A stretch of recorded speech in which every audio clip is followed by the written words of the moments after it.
देखिए, हमें ये समझने की आवश्यकता है कि आज भारत में जितने भी राजनीतिक दल हैं, परिवारवाद, वंशवाद, व्यक्तिवाद, इस पे चलते हैं।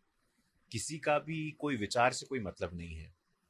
और भारतीय जनता पार्टी, कुछ कारण हो कि भाजपा को लोगों ने पार्टी विद अ डिफरेंस कहा है। अब पार्टी विद अ डिफरेंस में आंतरिक लोकतंत्र, सामूहिक नेतृत्व आता है। और भाजपा में ही संभव है कि कोई भी कार्यकर्ता, हमारे लिए सब कार्यकर्ता समान है, वो चाहे हमारा बूथ स्तर का कार्यकर्ता हो, हमारे मुख्यमंत्री हो, हमारे प्रधानमंत्री हो, हमारे लिए सब समान है। और इसी नाते मुझे लगता है कि इस संदर्भ को भी हमें देखने की आवश्यकता है। गुजरात के नवनियुक्त मुख्यमंत्री, उनके जीत का मार्जिन आपको पता है क्या था? 1 लाख से अधिक वोटों से वो जीते हैं। मुझे तो 20 साल पहले मैं आपको ले जाना चाहता हूं। देश के वर्तमान यशस्वी प्रधानमंत्री, वो भी पहली बार विधायक बने थे, और पहली बार विधायक बनने के बाद वो मुख्यमंत्री बनते हैं, और बाकी तो इतिहास है। इसीलिए किसी प्रकार की तीखा टिप्पणी करना, विपक्ष के द्वारा मैं देख रहा हूं असंवेदनशील बातें भी हो रही हैं, ये उचित नहीं है। भाजपा में ही यह संभव है कि आम कार्यकर्ता, जनमानस में रहने वाला व्यक्ति किसी भी प्रमुख पद पे पहुंच सकता है। सत्ता में आते ही हमने नीट परीक्षा रद्द करने के लिए कदम उठाए। सरकार नीट परीक्षा रद्द करने और कक्षा 12 के अंकों के आधार पर छात्रों को चिकित्सा शिक्षा में नामांकन करने के लिए सभी रचनात्मक कदम उठा रही है।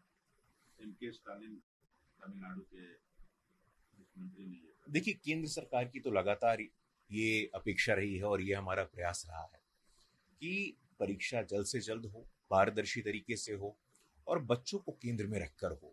बच्चों को केंद्र में रख के ही कोई भी कदम उठाया जाना चाहिए। और अभी संक्रमण से हम लोग उबर रहे हैं, एक तीव्र गति से देश में टीकाकरण भी चल रहा है। तो बच्चों की सुरक्षा के साथ किसी प्रकार का समझौता ना हो, और जो एग्जामिनेशन की इंटेग्रिटी है उसके प्रकार भी कोई समझौता ना हो, इस संतुलन के साथ परीक्षा कराई जाए तो ठीक है। केंद्र ने राष्ट्रीय सुरक्षा हवाला देते हुए विस्तृत फैसला दाखिल नहीं किया है। सुप्रीम कोर्ट ने डिसीजन को रिजर्व किया।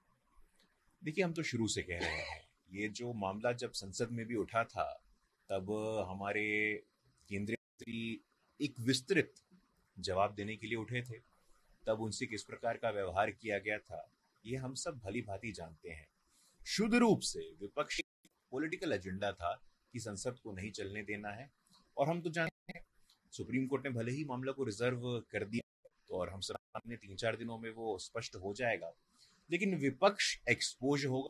विपक्ष की जो मंशा है वो लोगों के सामने अब जग जाहिर हो जाएगी। WHO ने भारत बायोटेक के कोविड-19 वैक्सीन कोवैक्सीन को इसी सप्ताह मंजूरी मिलने की उम्मीद। देखिए, ये हम सब के लिए बहुत ही गर्व करने वाला विषय है। हम सब के लिए बहुत सम्मानित होने वाली बात है। हमारा सीना चौड़ा होता है कि भारत में बना वैक्सीन, भारत बायोटेक। और मुझे तो स्मरण आता है कि आदरणीय प्रधानमंत्री जी ने जब आत्मनिर्भर भारत का भी नारा दिया था, और पहली बार हो रहा है इतिहास में, मैं आपको बताना चाहता हूं, क्योंकि पूर्व में HIV की बात हो, पोलियो की बात हो, हेपेटाइटिस की बात हो, 30-30 साल लग जाते थे और भारत अपना वैक्सीन नहीं बना पाता था। लेकिन इस बार भारत में वैक्सीन सिर्फ बना ही नहीं, एक बहुत बड़े कवरेज के तहत, एक सुनियोजित तरीके से लोगों को लग भी रहा है। और कोवैक्सीन का जो सक्सेस रेट है वो भी हम सब जानते हैं कि सारे वैक्सीन की तुलना में अच्छा है। तो हर एक भारतवासी के लिए, 135 करोड़ भारतवासी के लिए ये गौरव का क्षण है। हम सब जानते थे, पहले से ही ये अनुमानित था, लेकिन WHO के बाद ये एक ऑफिशियल रिकग्निशन इसको मिल जाएगा। हम सब इसका स्वागत करते हैं।